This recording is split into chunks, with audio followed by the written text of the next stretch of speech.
Welcome to Healing Mindset, the space where wellness meets practical transformation. For those of you who are here for the first time, I am Nazish and this is Healing Mindset, the show where wellness meets practical transformation. Each week, we bring conversations that help you understand your body, your habits, your mindset a little better. And today, we are exploring the effects of caffeine and breaking free from dependence with Steve Frazier, lifelong entrepreneur and founder of the Release the Coffee Cup. After decades in fast-paced, high-stress business environment, Steve made a powerful shift toward clarity, calm, and natural energy, and now guides others to do the same. Steve, it is such a pleasure to have you here. Welcome. Thank you for that very gracious introduction. I appreciate it. Okay. So, Steve, to begin with it, what was the turning point for you? When did you realize that caffeine was affecting your health and performance more than it was helping you? I was in the restaurant business for over 20 years. Yeah. Drank caffeine. I probably drank more caffeinated beverages than water. And so, and then that continued after the restaurants. And then 11 years ago, I had an incident and I was driving. I was about 45 minutes from home and I thought I was having a heart attack. I had massive palpitations in my chest. Oh, God. So I turned around, I called my wife. I said, take me to the ER. So I got home. She took me to the ER. They hooked me up into EKG machine. Yeah. And we watched every time I had a palpitation, the EKG machine would jump. And so the doctor came in and he said, first of all, you're going to be just fine. Yeah. He said, what you have are called premature ventricular contractions, PVCs, and they're normal. Everybody gets them. You just happen to be very sensitive. And that's why I thought of heart attack. Oh. So I said, okay. We're watching him. We're watching him on the EKG machine. We're watching the spike on the graph. And I said, so what causes this? And he said, well, stress. And I said, okay. Well, as you know, everybody has stress, right? I mean, we live in a stressful time. Hmm. And then he paused and he kind of grinned and he said, and caffeine. And I thought, well, yeah, because I had probably one or two, or at least 2 cups on my way before I was taking off on my trip, because I was about to drive 3 hours. Okay. And then I worked for 6 hours, and then I drove 3 hours home. So I would always load up on caffeine all day so that I wouldn't fall asleep. I'd have lots of energy. So I quit. I quit caffeine. And it probably was for a year or two. And then I decided, like every good addict of anything, I can handle this. I can control it. Well, I was right back on it. Okay. So once you had this realization, how did it change your daily habits and the way you managed your energy? Well, as a result of my quitting, I slept a lot better. Okay. And I didn't need the caffeine to give me energy because I was getting it naturally from my body, Okay. from my rest. Okay. Well, then I started again, and I probably drank caffeine for 8 years. I'm sorry, 8 years. And then 2 years ago, I quit cold turkey, which I would not recommend you do because it's very painful. Okay. It's brutal. What happens is that the adenosine, there's things in your brain, they're called adenosine receptors. And caffeine molecule is similar to an adenosine molecule. And so what happens is that when you drink caffeine, you actually block those. And so you are awake. Okay. But what that does is it messes with your circadian rhythm. Well, when you quit caffeine, if you've been on it for a while, like in this case, I was on it for 8 years probably, you unblock your adenosine receptors and you have massive blood flow to your brain, which causes a brutal headache. Also, you have brain fog and fatigue because you realize now the adenosine is what puts you to sleep naturally at night. Okay. And so right? And the only way to avoid, if you go cold turkey, the only way to avoid the headache is to drink more caffeine, which obviously defeats the purpose. So this all goes back to, and I'll explain this to you, because how I start my day is I get up and I look at the sun. Yeah. Now it's dark out when I get up. So now I have a sun lamp. Yeah. What that does, it helps me to boost my cortisol. Cortisol actually naturally occurs in the morning. Yeah. It's your way for your body to tell you that you're going to energy and you can go and you can do all kinds of things. And I do my best work in the morning. Okay. I clear head. And again, I'm not drinking caffeine, so I'm not influenced. So then what happens during the day is your cortisol goes down. Yeah. And cortisol is a stress hormone, but it's intentionally up in the morning to get you going naturally. So during the day, it goes down.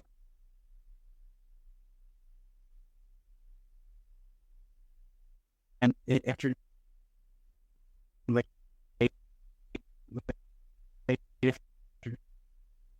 early, your melatonin, you at all. Because first of all, you're already dehydrated. Yeah. And because you dehydrate overnight. Yeah. And caffeine is the diuretic. And so what it does is it makes you go to the bathroom. Well, when you do that, you don't just get rid of water. You also get rid of minerals. Yeah. Calcium and magnesium. So if you're not supplementing these, you're going to be deficient in that. Yeah. And particularly women, well, either men and women, when your calcium and magnesium goes down, you don't sleep well, your bones you don't get the nourishment that you need. So what I do after I look at the sun is I drink 20 ounces of lemon water. Okay. Which rehydrate myself. Now, for anybody that's watching this or listening to this and you don't want to quit caffeine, and that's okay, because I'm not here to shame you or judge you. It doesn't matter to me if you drink caffeine or not. I am here to knowledge. So I'm not anti-caffeine. I'm pro-health and pro-knowledge. So if you're going to stay on caffeine, I would still recommend the first thing you do in the morning is to drink lemon water. And what it's going to do is rehydrate your body, and then wait half an hour to an hour and a half, and then drink your caffeine, whatever it is, in whatever form. Because when you drink caffeine first thing in the morning or anytime, it does several things. One, you get a really good dopamine hit, and dopamine is your natural way for you to feel good. It makes you feel good. Yeah. That's the first. Second thing is it does increase your cortisol. Okay. Caffeine does it. When it hits your adrenal glands, and your adrenal glands release cortisol. Now, you already are releasing cortisol in the morning, your body is. And so how you're going to mess with your circadian rhythm. And as you drink caffeine throughout the day, your circadian rhythm is messed up more and more and more. And I want to make something really clear here.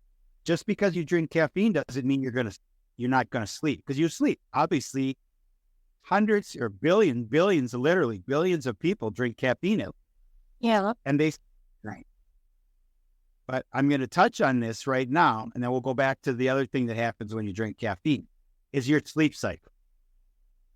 And what happened is that you have 4 stages in your sleep cycle. And the first one is when you are drowsy and you just start to fade off. Now, that can get a little longer if you're on caffeine. That's about percent of your cycle. The second cycle is a 40% of the cycle, and that is when you actually are sleeping. You're not doing a lot. Your brain might be a little active, but you're just there. But the stage 3 and stage 4 are what's really crucial, and what's affected by caffeine, because stage 3 is where we heal. And so what caffeine does is it shortens stage 3, and it takes longer to activate. So in healing, I'm talking about men, they produce testosterone, women produce estrogen. Your body heals cells, heals muscles. And then stage 4 is your deep sleep. And that's where you dream. And that's where your subconscious is working and your brain is actually healing in there. Now, when your circadian rhythm is off because of caffeine, you also are shortened in this stage, and it's also activated not as fast. Now, the key point here is that you do these four stages, cycle 4 to 6 times throughout your sleep, throughout your night. So it just doesn't go 3, 4. It goes 1, 2, 3, 4, 1, 2, 3, 4, and so on. So you can sleep all night, but when you wake up, you're tired because you never hit that deep sleep in stage 3 and stage 4. And so what happens is that you wake up tired. Well, what's the natural reaction? Well, I need some caffeine. I need coffee, tea, energy drink, soda, whatever your poison is, to get you to boost. It boosts you up. And so, of all the things that I've found, I believe that sleep is probably the biggest effect of caffeine on your body. Now, let's go back to what happens every time you drink caffeine. We talked about the dopamine. We talked about the cortisol. It also releases adrenaline. Again, that's coming from your adrenal gland. Mm-hmm. Now, adrenaline is also a stress hormone, and adrenaline is manufactured to put you into a fight-flight state. I'm sure you're familiar with this, with term, right? It's when if you're running from a bear or a tiger or a lion, or you're running from a robber, or you whatever the case may be, what happens when your adrenaline hits you, it also puts glucose into your muscles. Yeah. Because you're supposed to be using your muscles to fight or flight. Yeah. Well, if drinking caffeine at your kitchen table or at your desk at work or wherever the case, you're not in a fight or flight. Your mind and your body thinks you are. And so you're flooded with glucose. So the natural response of your body is to pump in insulin. Your pancreas says, oh man, we got a sugar spike here. Yeah. We've got to put some insulin in there. Yeah. Now, if you do this, and this happens every time you drink caffeine, and you can't control this. This is your body. This is a bodily function. And so it's going to wear your pancreas down. It's going to wear your adrenal glands down, and could put you into a type 2 diabetes situation. And this is if you're just drinking like black coffee or black. You start putting sugar and cream or milk in there, you now have more glucose in your body. And so it's going to pump in more insulin. Yeah. And these are not good for you, okay? Because it's what it is it's a rinse and repeat cycle. Yeah. Because I occasionally talk to people that have 1 cup of coffee in the morning or 1 cup of tea. Now that's rare. But Yeah. I give them a lot of credit that they're able to stop. However, what about the person that's drinking 3 to 5 cups a day of either one, coffee, tea, and they pop in a soda that has caffeine, they pop in an energy drink that has caffeine? It's going to definitely reflect on your circadian rhythm. Yeah. And on your health, right? So for men, particularly, it will raise your blood pressure. It does women too, but men in particular. And that's because of the adrenaline. Yeah. Because your heart's beating faster because you're in a fight or flight. Mm-hmm. And also affects testosterone. And that's important when you're a guy, right? Because testosterone is important for a lot of different things, for muscles, muscle retention, building muscles. You need testosterone to build muscles. But you also need testosterone to have babies, okay? And have a libido. Yeah. And cortisol and testosterone do not get along. Okay. They're like oil and water. So the more cortisol you have in your body as a man, the less testosterone you're going to have. And then remember that back in that stage 3 sleep cycle, that's where men produce testosterone. Now it's short. Okay, so you're going to have less. So those are two of the big things for men. There's some other things which we can't get into them all. But now let's talk about women. Yeah. Caffeine has a lot of different effects on women because there's more hormonal issues with women. And so first thing is that it dramatically affects the menstrual cycle. And so it can give you severe cramps, all kinds of things, okay? And ironically, at different phases of the cycle, women process caffeine differently because of the amount of estrogen that they have in their body. So in a luteal phase, which is from 14 to 28 days before you get your period, you process caffeine 70% slower, generally, okay? And so everybody's different. So when I say all these things, somebody's going to be listening and they might say, well, that doesn't happen to me. That's right, because you're different. You're unique. You're special. Okay. But generally speaking, in this case, when women are in different phases of their cycle, they process different. Yeah. Ironically, a lot of over-the-counter PMS medications have a ton of caffeine in it. And it's in there for one reason, and that is to kill the pain, because you've got the dopamine, you got the adrenaline, but what it's also doing is aggravating your symptoms. So it's something for you to be aware of. If you're a woman and you're drinking a lot of caffeine at that time of your cycle, be careful, because you're going to process. So if you drink a 150 milligram cup of coffee at noon, and that's assuming you don't have any caffeine after that. Mm-hmm. Half-life now went from 5 to 8 hours to 8 to 12 hours. Mm-hmm. So conceivably, that 150 milligram cup of coffee at noon, 75 milligrams are still active in your system at 10 o'clock. So you realize your adenosine receptors are still closed. You're going to sleep because you're tired. But also, for women, it decreases blood flow to the uterus.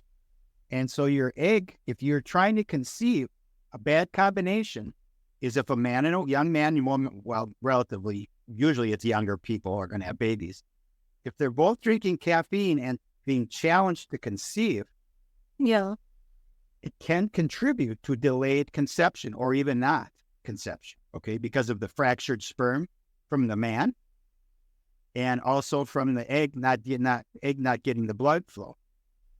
Yeah. Now, one of the messages I want to bring up now, and I'll leave you with this at the end, but I have a mission of spreading information, and I know a couple things, and these are objectively true.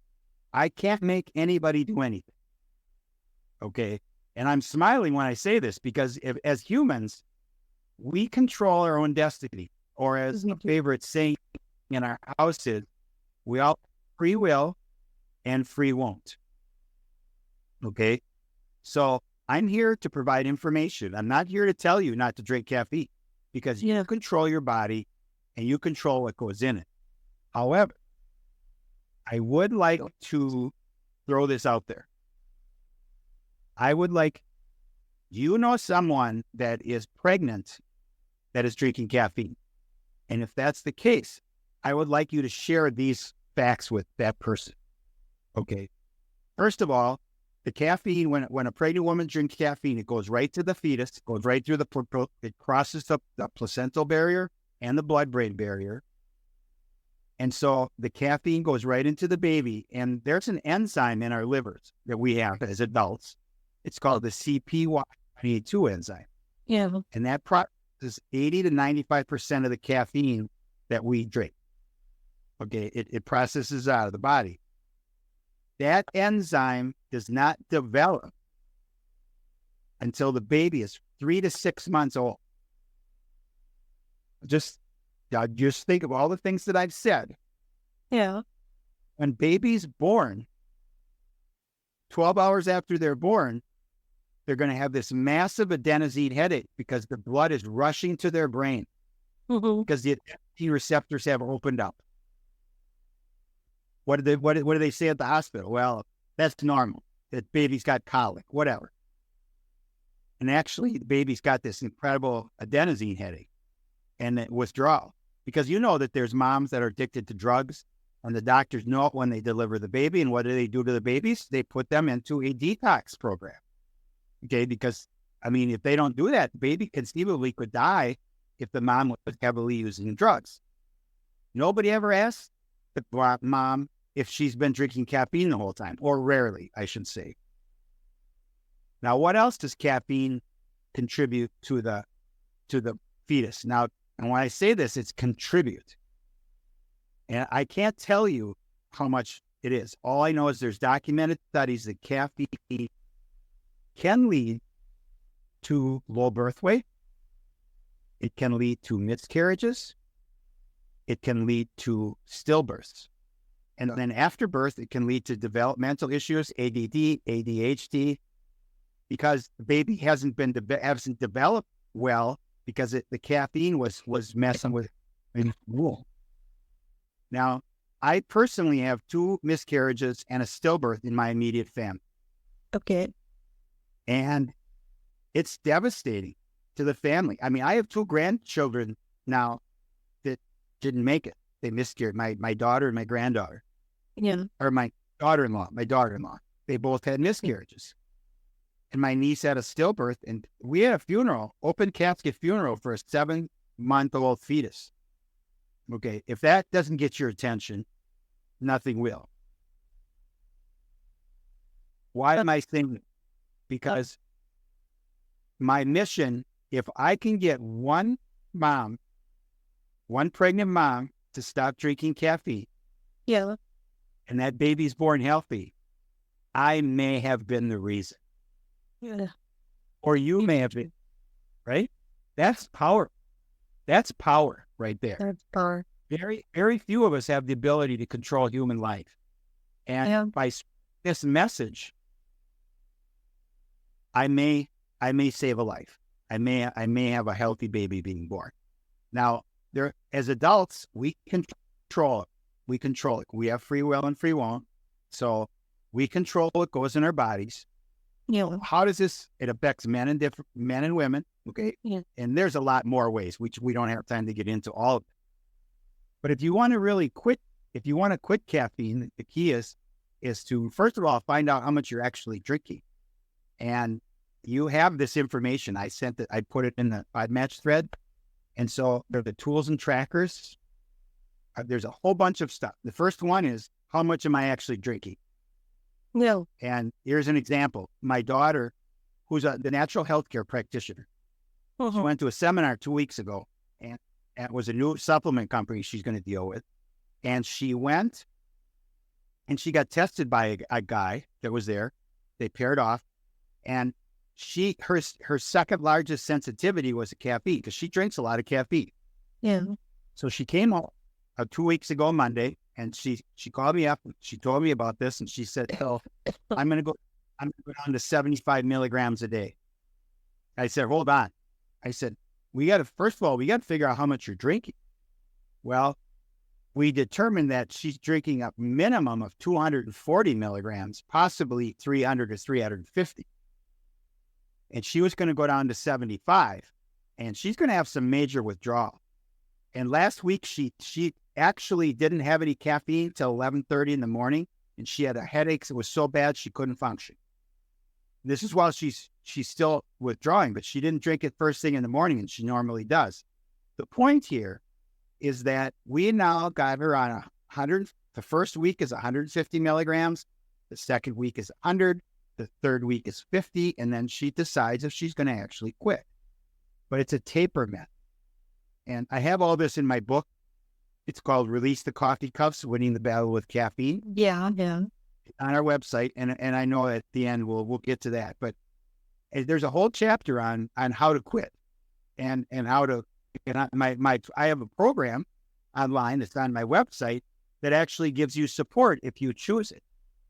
So what where are we going with all of this? Is that basically caffeine is like you using a credit card on energy. You're just borrowing it and you're stealing it from the future. Because like every credit card, you have to pay it off. Well, when you are using caffeine as a stimulant, and it is a stimulant, it's a psychoactive drug. It works on your central nervous system. It messes with your brain, messes with your adrenal glands. There are short-term benefit effects. Okay, you get a buzz, you get high, you get a little high from the dopamine. You get that adrenaline rush, you get the cortisol rush. But there are no long-term benefits to drinking caffeine. There's none. There's no documented ones. There are some studies done, big studies, 500 to 1 million people. And when they did these, they found that people that drink coffee tended to live a little longer and live a little better. Now, they didn't say the health condition of those people, but at the same time, and here's the big thing, is when they did these studies, they did coffee with caffeine and coffee without caffeine. So decaf. Yeah. They got the same results. Wow. Caffeine was not the mitigating factor. It was the coffee. So if you're going to drink coffee, drink organic coffee, fair trade coffee, so that you know that there's no herbicides and pesticides on it. Yeah. And regular decaf still has 10 to 15% caffeine. I drink decaf coffee every morning. And what it is, it's organic, Swiss water process. And I have that sheet that's on the list of information I gave you. And the Swiss water process takes out the caffeine without any chemicals. And it takes out 99.9% of the caffeine. And just as a tangent, that caffeine they take out, they sell that to the soda companies and energy companies, and they put it in the sodas. There's no health benefits. You can't taste caffeine. It's very bitter if you taste it just naturally. Yeah. They put it in there so you become addicted. Okay? Because it's very addictive. So if you want to quit, go slow, go tapered.